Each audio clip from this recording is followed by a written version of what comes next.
देखिए कांग्रेस कितनी मूर्ख हो गई है। मैंने सुकुमार सेन के बारे में कहा। अब आप समझिए कि 1953 में एक एग्रीमेंट हुआ गवर्नर जनरल का। उस वक्त सूडान के जो चीफ इलेक्शन कमिश्नर बनाए जाते उनको गवर्नर बोला गया। एक एग्रीमेंट है। आज मैं अभी ट्वीट करने वाला हूं। आप ये समझें कि उसके बारे में कह रहे हैं कि मुझे गवर्नर और एम्बेसडर के बारे में फर्क नहीं है। मूर्खता की पराकाष्ठा देखिए। 1960 में उसी chief election commissioner Sukumar Sen को बर्धमान यूनिवर्सिटी का वाइस चांसलर बनाया। कितने लोगों को पद्म भूषण दिया, आज मैंने ट्वीट किया है। आर.के. त्रिवेदी को गवर्नर बनाया, वी.एस. रमादेवी को गवर्नर बनाया, एम.एस. गिल जिसने सोनिया गांधी जी को बचाया वो मंत्री बने, टी.एन. शेषन उनका चुनाव लड़ा और उन्होंने कहा कि मैं स्टाम्प मोहर हो जाता हूं जब मैं जाता हूं कमेटी में।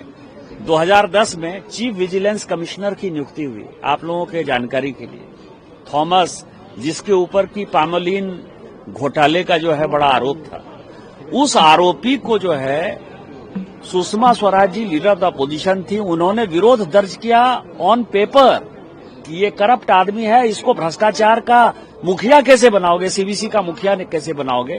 उसको इग्नोर कर दिया, बुलडोज कर दिया। सुप्रीम कोर्ट में केस चला, सुप्रीम कोर्ट ने उसको हटाया। तो आप ये समझिए, उसी तरह से मैं आपको बताऊं कि एक सीबीआई के डायरेक्टर थे, उन्होंने बहुत जो है 2G में इन लोगों को पैसा कमवाया, उसको यूपीएससी का मेंबर बनाना चाहते थे। और सुषमा जी ने उस पेपर पर लिखा कि he is the most corrupt CBI director I have ever seen. तो उसको जो है आप ये समझें कि उसको एनएचआरसी का मेंबर नहीं बना पाए, क्योंकि एनएचआरसी में होता था, उसको यूपीएससी का मेंबर बना दिया।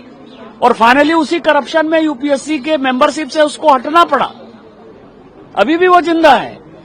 ये कांग्रेस है भैया, ये चोरों की सरदार है, चोरों की पोटली है। इसलिए राहुल गांधी को कोई सीरियसली नहीं लेता, मुझे भी नहीं लगता कि कभी सीरियसली लेना चाहिए। आपने कहा कि जिन्ना से लेकर के सलमान रुश्दी तक कांग्रेस पार्टी की यही नीति रहेगी। मैंने तो वो लेटर रिसीव किए ना। आपको पता है कि सोनिया गांधी जी ने नेहरू मेमोरियल से सारी चिट्ठियां चोरी करके लेके गई हैं। लगातार नेहरू मेमोरियल लिख रहा है, नेहरू जी की चिट्ठियां वो नहीं दे रहे हैं। लेकिन ये जो राइटर है, इस राइटर ने 2007-8 में बुक लिखा था, इसीलिए वो नेहरू मेमोरियल में जो लेटर थे, तो जिन्ना जो है जैसे ही कोई स्टेटमेंट आता था कांग्रेस के खिलाफ, सीधा जो है नेहरू चिट्ठी लिखते थे, क्यों लिख रहे हो भैया। और उसी तरह से यदि नेहरू जी जिन्ना के खिलाफ लिखते थे तो जिन्ना जो है लिखते थे। उसी तरह मुस्लिम लीग का जो मेन आदमी था फजलुल हक, उसके लिए भी इसी तरह की बातें हैं। मैंने तो सारी चिट्ठी कही, कौन पेपर जो है मैं डाल देता हूं। और उसके बाद आपको बताया कि सैटेनिक वर्सेस कहां लिखा गया, हमारे यहाँ के मुसलमानों से क्या मतलब था। सब अब पूरी दुनिया ने जो उसको फ्री कर दिया, लेकिन हमारे यहाँ बैन कर दिया, साहबानों बैन कर दिया। मैंने ये कहा कि सोमनाथ जो है, आज तक सोमनाथ जो है नहीं गए ये लोग, पूरे परिवार के लोग। उस वक्त भी आपको पता है कि राजेंद्र बाबू को अभी विरोध किया, सरदार पटेल का भी विरोध किया। अयोध्या जो है मंदिर इतना बढ़िया बन गया, 500 साल की गुलामी खत्म हुई। आज तक गांधी परिवार से न सोनिया जी, न राहुल जी, न प्रियंका जी कोई गए हैं। तो इनको किसी में आस्था नहीं है, उनको केवल मुस्लिम वोट बैंक में आस्था है।